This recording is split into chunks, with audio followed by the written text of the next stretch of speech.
Гаухар есімді бір келіншекті танушы едім. Екі баланың анасы, үлкені 19-да, күйеуімен отасқанына аттай 20 жыл болған екен. 40-қа былтыр толды. Шашы белінен төмен түскен, қалың, жанары оттай, қара торы жүзі жайнап тұр. Дене бітімі де жаман емес. Аса арық та, толық та емес. Нағыз бабында. Былтыр мерейтойларына барған едім.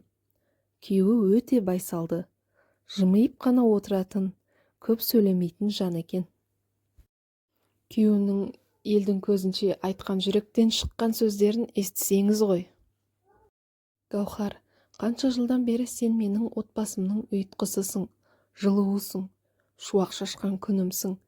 Мен сені күні бүгінге дейін сүйемін. Мұндай жүрек жарды сөздерден кейін тәуір жұмыстары бар, біреуден артық, біреуден кем тұрмыстары, үй жайлары бар ерлі-зайыптылардың бір-бірін қатты сыйлайтындарына ешкім күмәнданбады. Отырыс қыза бастады. Ақты күйеуінен гөрі Гаухар жақсы сілтеп отыр. Беті бал-бұл жанып, күлкісі де дарақыланып барады. Қонақтардан тығылып, кафенің артына барып темекіні сорып тұрып айтқаны: «Анау жүрген сары жейдеде кім білесің бе? Ойнасым. Өзіммен жасты. 3 жыл болды жүргенімізге. Күйеуімнің досы. Тағы біреуі бар, ал ол 50-де. Қазір ауруханада жатыр. Ауырып қапты. Мә барып қайту керек еді. Кеше ғана маған қоңырау шалып еді. Кейде күйеуіме жұмысқа кеттім деймін де, екеуіне звондаймын. Қайсысы бос, сонымен күні бойға пәтер жалдаймыз. Күйеуім білмейді әрине. Аналарға барып келген соң күйеуімді ерекше жақсы көріп кетемін. Мүмкін 20 жыл бірге тұрып, ажыраспай күні бүгінге дейін сіз біздесіп келе жатқанымыз да осының арқасы шығар. Сонда қалай, обал емес пе күйеуіңе? Бір сәтке Гаухарға жанындай сенетін, алақанына салып аялап келе жатқан күйеуін елестетіп, оған жаным ашып кетті. Ой, қойша, мен ол туралы ойламаймын да дейді.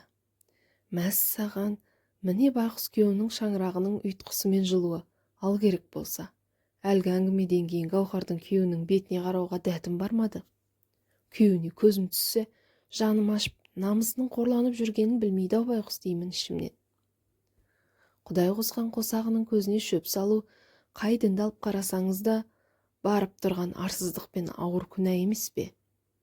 Біздің бүгінгі қойыртпақ қоғамда осындайдың былығына әбден батқан. Әйелдің опасыздығы атты жаңа тенденция өршуде. Қартайып бара жатқан әйелдердің елпеңдеп, қызықты өзге еркектің құшағынан іздеуінің себебі неде? Сыртта ойнас құру ешқашан кездейсоқ болмайды дейді мамандар. Опасыздық жасаудан әйелдерде еркектерден қалыспайтын болған бүгінгі күнде.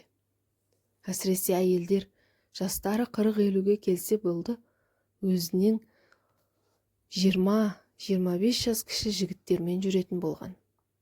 Еркекті ер қылатын да, жер қылатын да әйел екен. Ал сіздердің ойларыңыз қандай?